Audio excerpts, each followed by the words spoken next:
A ver, la pregunta que ustedes ya deberían responder de memoria. ¿El reino de Dios es? Bueno. Ajá. ¿Ya?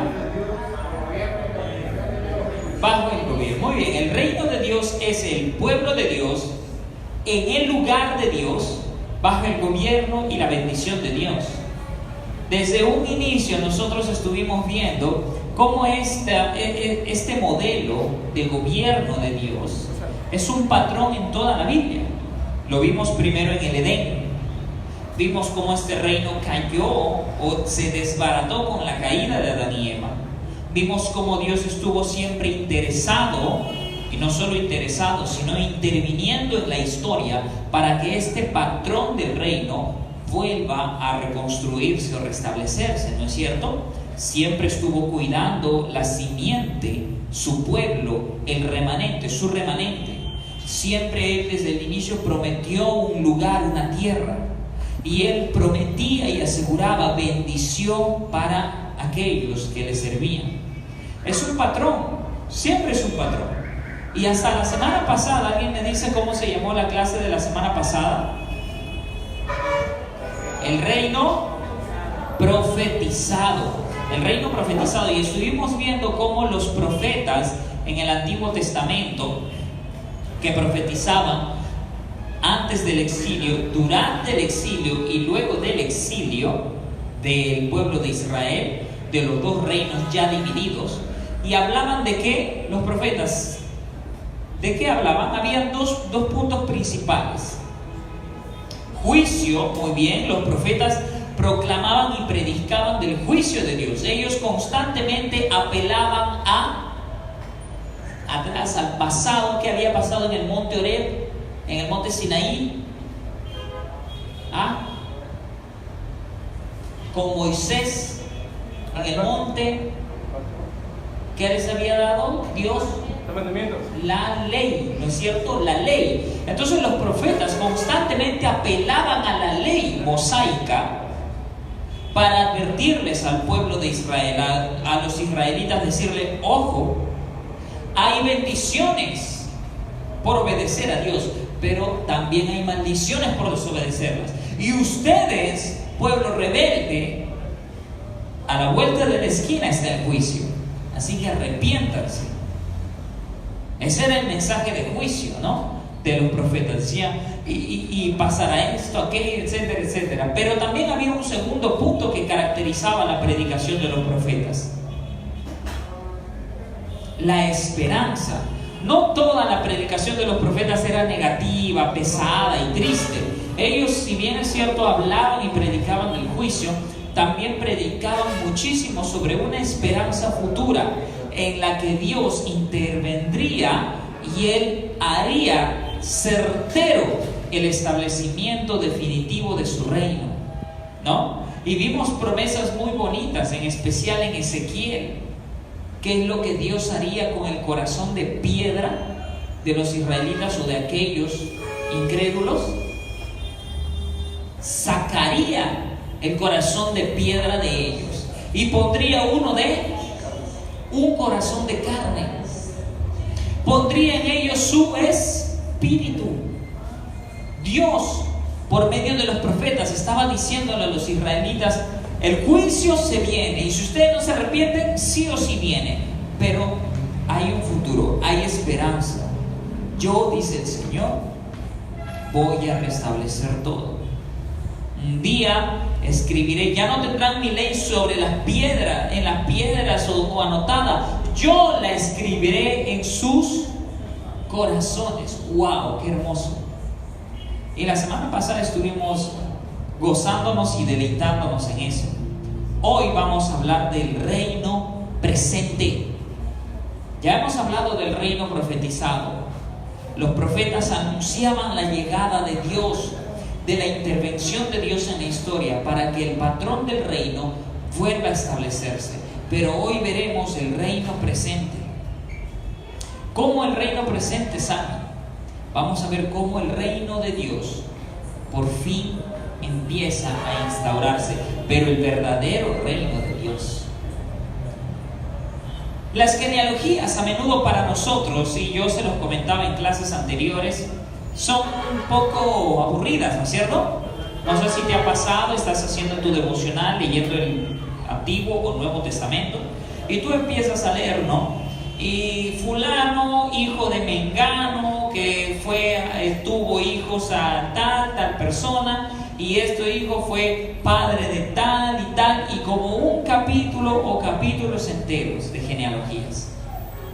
Y a menudo son pasadas por alto en nuestra lectura bíblica porque pensamos que no tienen ningún provecho espiritual, ¿no? O que levante la mano aquí quien haya recibido provecho espiritual en su devocional de leer una genealogía del Antiguo y Nuevo Testamento, menos los pastores, ¿no? A ver, y eso se debe a que a veces nosotros las leemos sin meditar mucho en ellas. Pero las genealogías tienen algo muy importante que enseñarnos. Vamos a ir un ratito al libro de Mateo. Acompáñame al libro de Mateo, capítulo 1, por favor. Abre tu Biblia, abre tu aplicación. Si no tienes Biblia, siéntate al costado de un creyente, por favor. ¿Sí? Y la próxima no te olvides tu Biblia.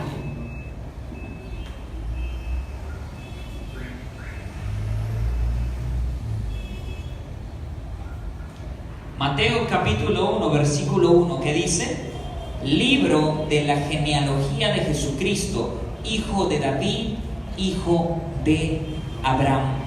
Ahí nada más, no vamos a leer toda la genealogía, pero allí empieza obviamente una. Libro de la genealogía de Jesucristo, hijo de David, hijo de Abraham. ¿Qué significa esto, hermanos? El Evangelio de Mateo empieza confirmándonos lo siguiente: que lo que se había prometido a Abraham, que lo que se le había prometido a David, Cristo lo estaría cumpliendo. Que la llegada de Jesús, de Cristo, no es una llegada al azar, es una llegada que ha tenido desde atrás, siglos anteriores, una línea, un trazo hecho por Dios. Desde Abraham, ¿no es cierto? Isaac, Jacob y todos los descendientes, David, Salomón, y vendría Jesús. Esto es sorprendente, hermanos. ¿Cuánto podríamos predicar acerca de este solo versículo? La genealogía de Jesucristo, hijo de David, hijo de Abraham. Para los judíos estos títulos eran muy importantes. Hijo de Abraham significaba ser un verdadero creyente, un verdadero israelita. Hijo de David, mucho más grande incluso, porque implicaría ser el descendiente de David, uno que viene del linaje del reinado de David, es decir, un rey. Y el autor del Evangelio de Mateo no tiene reparos en decir: Jesucristo es hijo de Abraham, es hijo de David. Todo lo que hemos estado viendo en el Antiguo Testamento empieza a tomar forma, empieza a llegar a la cúspide, empieza a llegar a su punto más álgido y más importante en Jesucristo. Segunda a los Corintios, capítulo 1, versículo 20, dice así. Capítulo 1, versículo 20: pues tantas como sean las promesas de Dios, en Él, es decir, en Jesús, todas son sí. Por eso también por medio de Él, amén, para la gloria de Dios por medio de nosotros. En Jesús, amado hermano, las promesas de Dios son amén, son sí, son certeras. Jesús es el cumplimiento de las promesas de Dios, hechas a Abraham y a su descendencia, hechas a David y a su descendencia, hechas a Abraham en Génesis capítulo 12, en el pacto que él hace con Abraham y su descendencia, de hacer de sus descendientes como la arena del mar, como las estrellas del cielo, ¿no es cierto? Y darles y hacerlas benditas para que sean benditas, para que bendigan a las demás naciones. Y en Jesús se cumple la promesa hecha de Dios a David en 2 de Samuel capítulo 7, cuando le dice que vendrá un día un rey que establecerá un reino, pero un reino eterno que no acabará. Ese reino eterno lo vino a establecer el Señor Jesús. Amén. Entonces vemos cómo ya el curso, así como va culminando, vamos llegando a ver el propósito de todo eso. De repente ustedes decían, pero ¿qué? ¿Toda la clase vamos a ver el Antiguo Testamento? ¿Qué propósito tiene? Etcétera, etcétera. Pero vamos comprendiendo ahora que la teología bíblica nos lleva justo a esto, a ver siempre a Cristo y a ver en Él el cumplimiento de las promesas de Dios en el Antiguo Testamento. Amén. Volviendo a Mateo capítulo 1, en el versículo 2, nada más dice: Abraham engendró a Isaac, Isaac a Jacob, y Jacob a Judá y a sus hermanos. Judá engendró de Tamar a Fares y Sara, Fares engendró a Esrom, Esrom a Aram, Aram engendró a Aminadab, Aminadab, etcétera, etcétera, etcétera, etcétera. Y si vas al 17, perdón, al 15, al 16, Jacob engendró a José, el marido de María, de la cual nació Jesús, llamado el Cristo. Jesús no fue una coincidencia, no fue un azar, no fue un golpe de suerte. La llegada de Jesús, la encarnación de Dios en la persona humana de Cristo, ha sido siempre el propósito de Dios. Jesús es el cumplimiento de la promesa que Dios le había hecho en Génesis capítulo 3 a Eva. ¿Qué le había prometido? ¿Qué le había prometido? ¿Qué había prometido Dios después de la caída? Que de la simiente de la mujer vendría alguien que le pisaría la cabeza a la serpiente, ¿no es cierto? ¿Acaso Jesús no es el que cumple esta promesa? ¿Alguna vez te has dado cuenta y has leído Génesis, los primeros capítulos, y ahí nada más has visto que Cristo es la respuesta a todos los males de nuestros pecados y nuestras fallas? Y que Él es la solución, que Él vino a solucionar el caos que nosotros hemos traído a este mundo. Bien lo dice en el mismo Mateo, capítulo 1, versículo 14 y 15, como lo decíamos y lo veíamos. Jesús, amados hermanos, es la interpretación correcta del Antiguo Testamento. Un autor dice que para el Nuevo Testamento la interpretación del Antiguo Testamento no es literal, es cristológica. Es decir, tú y yo, nadie, ningún lector de la Biblia podrá comprender verdaderamente el Antiguo Testamento si es que no entendemos que todo esto nos apunta a Cristo y a su llegada, su ministerio, su muerte, su resurrección y su ascensión gloriosa y su promesa de retorno triunfante también. Si nosotros no estamos viendo a Jesús en el Antiguo y en el Nuevo Testamento, si nosotros no podemos ver a Jesús desde Génesis, o en los Salmos, o en los Proverbios, en Números, no estamos leyendo bien la Biblia. Es en Jesús y de Él de quien se habla en toda la Escritura. Él mismo lo diría en Juan, vamos a leerlo más adelante, pero Él mismo dice: las Escrituras dan testimonio de mí, ¿no? ¿O que no han leído lo que dicen de mí la ley, los profetas y los escritos, o los salmos? ¿No se acuerdan? Ahora, si en Jesús se cumple la promesa de Dios, y en Jesús nosotros debemos entonces ver el establecimiento del reino de Dios, ¿cómo esto ha sucedido? Y es muy curioso lo que sucede aquí, porque en el Antiguo Testamento, por si alguien no se ha dado cuenta, no hemos leído la frase o explícitamente la idea que dice reino de Dios, ¿sí o no? En el Antiguo Testamento no vamos a encontrar una idea explícita o una definición explícita de reino de Dios. Nosotros hemos estado estudiando el patrón del reino, pero de manera implícita. Hemos visto que en los pactos y promesas de Dios, o en la interacción de Dios con la historia, siempre ha estado un pueblo de Dios, un lugar o tierra y bendiciones de Dios, ¿no es cierto? Pero no ha habido tal cosa como el reino de Dios así, explícito. Pero en el Nuevo Testamento los autores parecía que comprendían esta idea del reino de Dios, y ellos ya empezaron a hablar de manera explícita de esto. En Marcos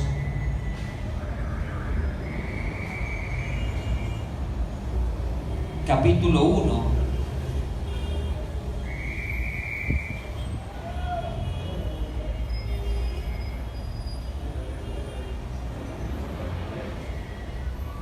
versículo 14 y 15, dice: después que Juan había sido encarcelado, Jesús vino a Galilea proclamando el evangelio de Dios y diciendo: el tiempo se ha cumplido y el reino de Dios se ha acercado. Arrepentíos y creed en el evangelio. ¡Bum!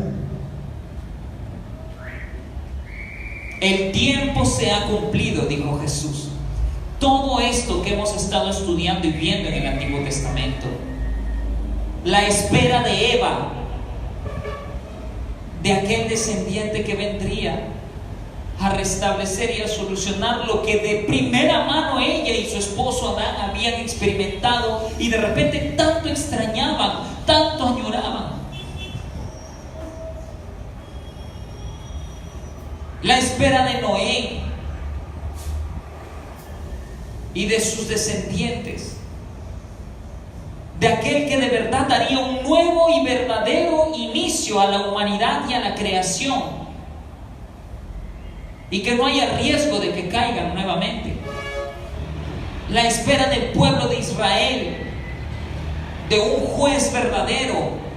La espera de Moisés, de alguien que realmente pueda guiar al pueblo de Dios a la tierra, al reposo de Dios que Él había prometido. La espera de los profetas, de aquel de quien anunciaban que traería libertad al pueblo de Dios. Toda esa espera, hermanos, Jesucristo viene a cumplirla diciendo: escúchenme, el tiempo se ha cumplido, el reino de Dios se ha acercado. Si bien es cierto, la idea del reino de Dios en el Antiguo Testamento, como lo vuelvo a decir, no es explícita, pero en el Nuevo Testamento ya encontramos esta idea, ¡pum!, así, plantada de frente. Y es el mismo Señor Jesús quien dice esto. El reino de Dios se ha acercado. ¿Qué es el reino de Dios? Pues ya lo hemos visto. Es el pueblo de Dios en el lugar de Dios, bajo el gobierno y la bendición de Dios. Entonces, si en Jesús y por medio de Él el reino de Dios se ha acercado a la humanidad y ya se instaura o se establece por medio de Él y su ministerio y su obra, tiene que haber un pueblo de Dios, un lugar de Dios y un gobierno y bendición de Dios, ¿no es cierto? Y vamos a ver eso, entonces, empezando por el pueblo de Dios. Y ya hemos visto, y lo he mencionado en diversas ocasiones, que Adán e Israel fallaron, ¿no es cierto?, delante de Dios. Amén. Adán no pudo ser obediente y fiel a Dios y pagó las consecuencias y fue expulsado de la presencia de Dios. ¿Israel le fue mejor a Israel? ¿Le fue mejor al pueblo de Israel? No. Vimos que ellos también fallaron. Y en la cara de Dios, en la cara de Moisés, se quejaron. Luego de ver muchas cosas prodigiosas. No muy distinto a lo de Adán y Eva. Ellos vieron las maravillas de primera mano, lo que era bueno en gran manera. Y aún así decidieron hacer las cosas a su manera. E Israel también hizo lo mismo. Pero Jesús, donde Adán e Israel fallaron y fracasaron, Jesús triunfó. Amén. Jesús es el verdadero Adán y es el verdadero Israel. Únicamente Jesús pudo ser fiel a Dios en todo y en todo tiempo y en toda circunstancia. las Escrituras nos aseguran que nuestro Señor Jesús, aunque fue tentado en todo, Él jamás pecó. Él es el verdadero israelita fiel y obediente a Dios. Él es la verdadera cabeza y representante de la humanidad que es fiel y obediente a Dios. No como Adán, que fue nuestra cabeza y representante, y por él toda la humanidad cayó. O no como Israel, o los israelitas, que tuvieron que ser fieles a Dios, pero tampoco lo fueron. Amén. Jesús triunfó donde Adán fracasó, y Jesús triunfó y obedeció donde Israel también falló. Amén. Lucas capítulo 3.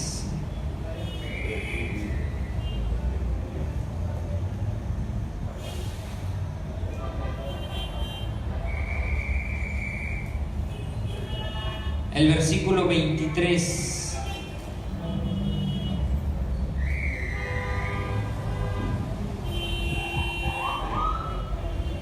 Del 23 al 28, ¿lo lees?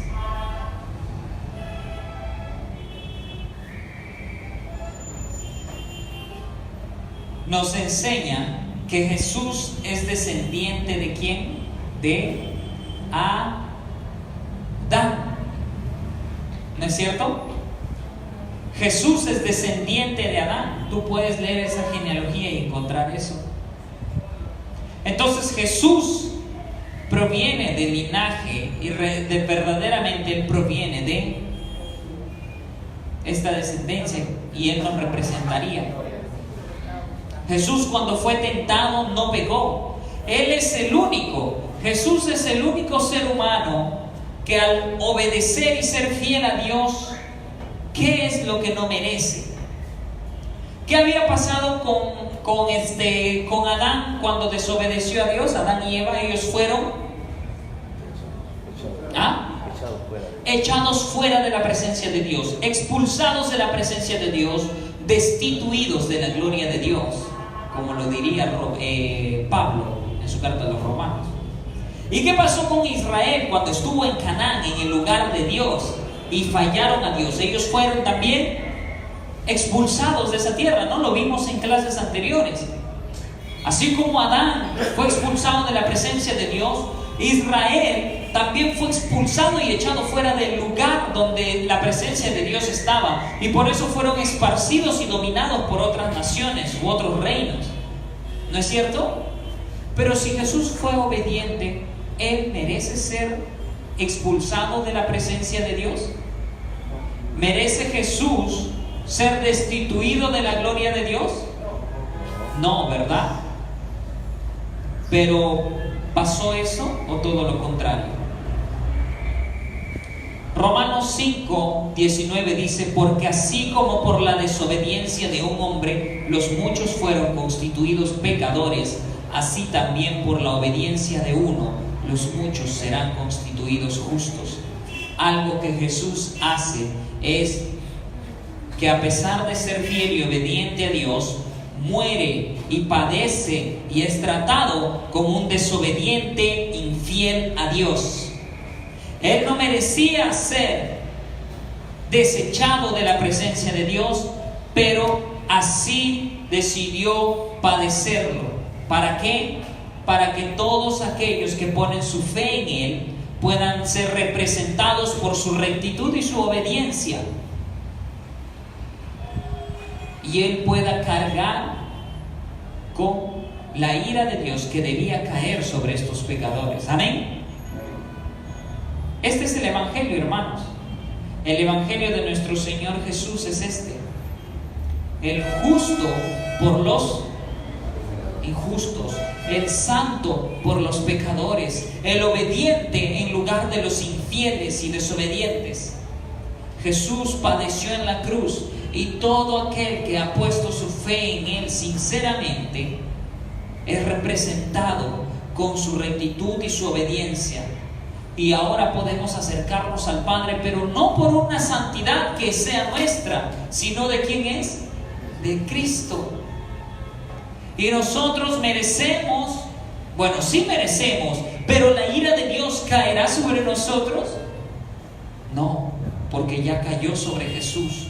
Ya Jesucristo la padeció y para nosotros ya no hay condenación. Amén. Amén. Jesús fue tentado en el desierto también, pero pecó. ¿Y a quién te recuerda? ¿Quiénes fueron tentados en el desierto? Mientras estaban 40 años. Israel, ¿no es cierto? ¿Y ellos obedecieron? No, fueron infieles. Jesús obedeció cuando Israel desobedeció. Y no sé si te has dado cuenta, pero es curioso que en el Antiguo Testamento, ¿cuántas eran las tribus de Israel? 12. ¿Y cuántos discípulos el Señor Jesús llama? 12. Es como si Él estuviera reuniendo a un nuevo Israel. Jesús, cuando llega y Él dice el reino de Dios se ha acercado, Él empieza a establecer el verdadero reino. Pero Él no viene a establecer un reino como de repente lo creían los israelitas o judíos de aquel tiempo, o como incluso algunos creen hasta en la actualidad, que Jesús vendrá y restablecerá el templo, los muros, etcétera, etcétera. Jesús y Dios tienen otra manera de hacerlo. Él estaría estableciendo un nuevo Israel, un nuevo y mejor Israel. Y estos 12 discípulos, estos 12 que luego serían apóstoles, menos uno que sería obviamente reemplazado, pero serían el inicio del pueblo de Dios. Y ahora, ¿dónde sería el lugar de Dios? Si el pueblo de Dios sería este nuevo Israel que empezaría con Jesús y sus 12 discípulos o apóstoles, y que luego, si tú lees Hechos, ves cómo estos se convierten en cientos, en miles y en millones de personas hasta el día de hoy, en el que el evangelio de Jesucristo se ha expandido y hoy somos millones de creyentes. ¿Pero nos conformamos? No, ¿verdad? Queremos más. Y queremos que sean más y más y más los creyentes que doblen sus rodillas y proclamen a Jesús como el Rey y Señor del universo. Amén. Este es el pueblo de Dios. En el reino presente, el Señor Jesús trae su reino, establece el inicio de su nuevo Israel, y el pueblo de Dios empieza a crecer y a crecer y a cumplirse lo que le había prometido a Abraham, que él tendría una descendencia. ¿Y cómo iba a ser su descendencia? Como la arena del mar, como las estrellas del cielo, numerosas, incontables. Oh, que el Señor nos dé gracia para poder ver esto, ¿no? Y el lugar de Dios, ¿cuál sería el lugar de Dios? Donde antiguamente, en el Antiguo Testamento, ya con el reino establecido, ¿no? ¿Dónde estaba la presencia de Dios? En el templo, ¿no es cierto? El templo era el lugar donde la presencia de Dios habitaba. Pero ahora, con la llegada de Jesucristo, ¿dónde estaría la presencia de Dios? En Cristo. Cristo ahora sería el verdadero templo donde la presencia de Dios está. Y es más, donde la presencia de Dios se ha acercado a nosotros. Recuerdo que en clases anteriores les expliqué cómo Juan en el capítulo 1 explica esto, y él dice, y el verbo, el verbo se hizo carne, ¿no es cierto? Pero la palabra griega usada allí es como un sustantivo que es usado como un verbo. Tabernáculo, pero dice se hizo tabernáculo o se tabernacularizó. El verbo se hizo tabernáculo. Jesús es el verbo. Anteriormente en el tabernáculo estaba la presencia de Dios. Y Juan lo que está diciendo entonces es que Jesús llega y viene a ser el verdadero tabernáculo, el verdadero templo, donde la presencia de Dios estaría y no se iría jamás. Emmanuel, Dios con nosotros. En Jesús Dios se ha acercado a nosotros, en Jesús su Hijo. Amén. Es importante comprender esto, que ahora entonces el lugar de Dios para nosotros los creyentes está en Cristo Jesús. Ya no hay tal cosa como, no, ir a Israel, a Israel, ¿no? Geográfico de hoy, o a la Tierra Santa. Yo no quito méritos a esto. Debe ser muy bonito ir a Israel y pisar Tierra Santa, como la llaman, ¿no? Porque yo imagino que debe ser agradable caminar por esas calles y de repente transportar tu mente a cómo los discípulos o el mismo Señor Jesús pudo haber caminado por esas tierras o carreteras o caminos, ¿no es cierto?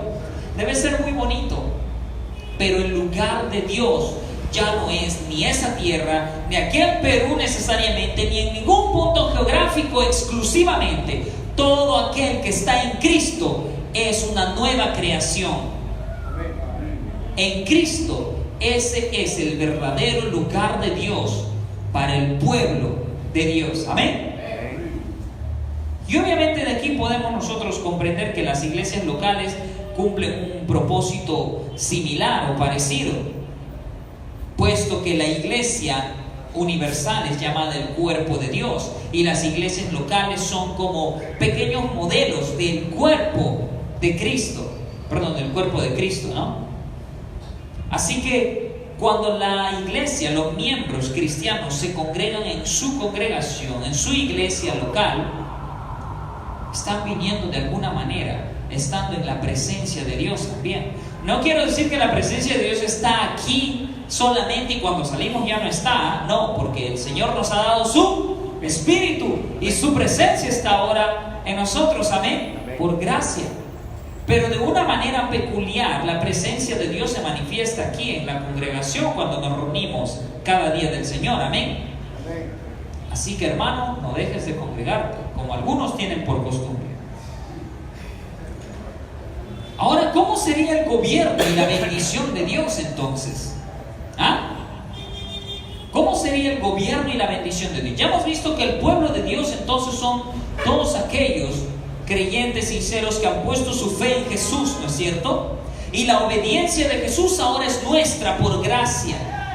Se nos imputa la doctrina de la justificación solamente por fe.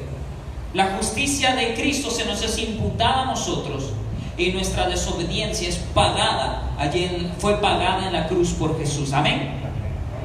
Y todos aquellos que tienen esta fe, Dios hace esto y pasan a ser adoptados en la familia de Dios.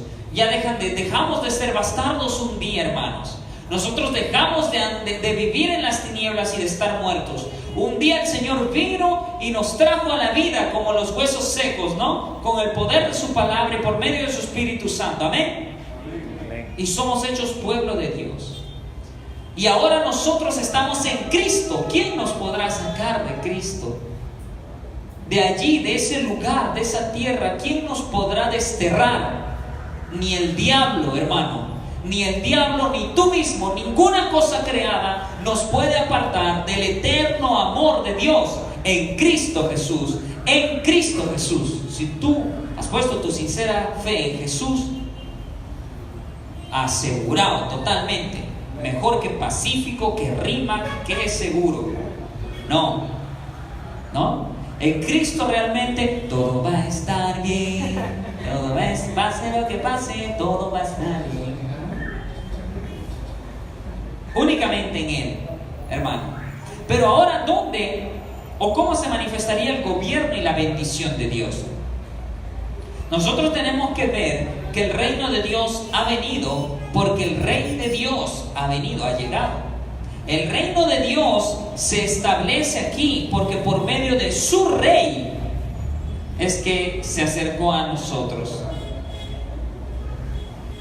Habíamos visto también clases anteriores que desde Génesis nada más, ¿cuál era el propósito de la creación? ¿Cuál era el propósito de Dios para su creación? Para Adán y Eva y toda la descendencia si es que no hubieran caído. El séptimo día había sido cerrado, el día de reposo. Vimos que había sido cerrado, ¿no? Como los demás días que dijo, y fue el día, la mañana y la tarde, ¿no? Del séptimo día. No es cierto. Vimos en Génesis algo curioso, que el séptimo día, el día de descanso, reposo, jamás fue cerrado. Es decir, que el propósito de Dios una vez haber terminado la creación, era que la creación, Adán y Eva, y al multiplicarse su descendencia, puedan disfrutar del descanso y el reposo de Dios. No significa que no hagan nada, significa que disfrutan de la presencia de Dios. Amén. El reposo, el descanso de Dios es disfrutar de su presencia, de su compañía, de su amor y su cuidado. Amén. Y es en Cristo Jesús que este reposo viene a recuperarse. Es por eso que las palabras del Señor Jesús nos deben sonar ahora con mucho significado, cuando Él decía: todos los que están cargados y cansados, vengan a mí, yo les daré reposo, yo los haré descansar. En Jesús, amados hermanos, nosotros podemos encontrar el reposo verdadero, el reposo de Dios, el propósito original e inicial de Dios para la creación se halla únicamente en Jesús. En Cristo podemos disfrutar del gobierno y la bendición de Dios en términos de su reposo. Ahora, no queremos decir que el gobierno ya no existe en Cristo. Yo creo que cada creyente debe tener presente que si se hace llamar cristiano es porque debe andar como Cristo anduvo. Amén. Entonces, ¿quién es el gobernante de nuestra vida? Es Cristo. ¿Y cómo nos gobierna? Por medio de su presencia, del Consolador, ¿no? Que Él nos ha dado cuando ascendió. Él lo prometió y a cada creyente se lo da. Y el cristiano es conducido y gobernado ahora por la presencia de Dios. Y lo bueno es que, si bien es cierto, desde siempre, desde el inicio, las obras no tienen ningún valor para ganarnos algún favor de Dios, nuestras obras humanas, ¿no? Amén. Hemos visto que la salvación siempre ha sido por gracia, ¿no es cierto? Si bien es cierto, nuestras obras no suman a nuestra salvación, no logran un favor de Dios, pero sí evidencian la obra y el favor de Dios en nuestra vida, ¿no es cierto? Esto ya lo deberíamos tener claro, hermanos. Nuestras obras, nuestra rectitud, nuestra obediencia, nuestra vida moralmente correcta no nos hace ganar el favor de Dios. Pero ojo, no estoy diciendo que no debemos vivir moralmente bien, o que no debemos ser obedientes, o que debemos vivir como se nos da la gana. No. ¿Por qué? Porque alguien que vive como se le da la regalada gana no está evidenciando que la gracia de Dios ha tocado su vida, o que Jesús está en su corazón, es el gobernante y rey de su vida. No. Si vemos a alguien así, como que hay que dudar, ¿no es cierto? Pero cuando ves a alguien que se está conduciendo bien, tú puedes decir: es un hermano que da fruto, como decimos nosotros, ¿no? Pero ¿el fruto qué es? Según Gálatas 5, es el fruto del Espíritu Santo, el mismo Espíritu de nuestro Señor Jesús. Así que la bendición de Dios, el gobierno de Dios se evidencia en el creyente ahora por medio de la dirección de su Espíritu Santo, hermanos. Y es algo con lo que luchamos y batallamos a diario, ¿no es cierto? Diariamente. Ni bien te levantas, tú no te levantas de repente súper espiritual, ¿no? Y cantando: oh, aleluya, alabadle, ¿no? No nos levantamos así, pero tenemos que empezar ahí. Uno despierta, hermano, y la carne despierta junto con uno, ¿no? ¿No es cierto? El viejo hombre también se levanta ahí contigo, y ahí empieza la mecha. Pero nuestras armas son espirituales, y empezamos a orar y tenemos que luchar y buscar el fruto del Espíritu Santo del Señor: gozo, paz, paciencia, mansedumbre, dominio propio, amor, templanza, etcétera, ¿no es cierto? Y el gobierno de Dios, y la bendición de Dios ahora puede ser disfrutada en Cristo, ¿no es cierto? Porque habíamos visto anteriormente, ya en clases anteriores, que el gobierno de Dios iba de la mano con la bendición de Dios. El pueblo que era gobernado por Dios disfrutaría de su bendición, ¿no es cierto? porque sería el pueblo de Dios. Ahora nosotros, los creyentes en Cristo, somos hijos de Dios, la familia de Dios, amigos de Dios, somos el pueblo de Dios, somos el verdadero Israel de Dios. Amén. Amén. Y por lo tanto, sus bendiciones ahora son muchísimas, muchísimas, hermano, pero todas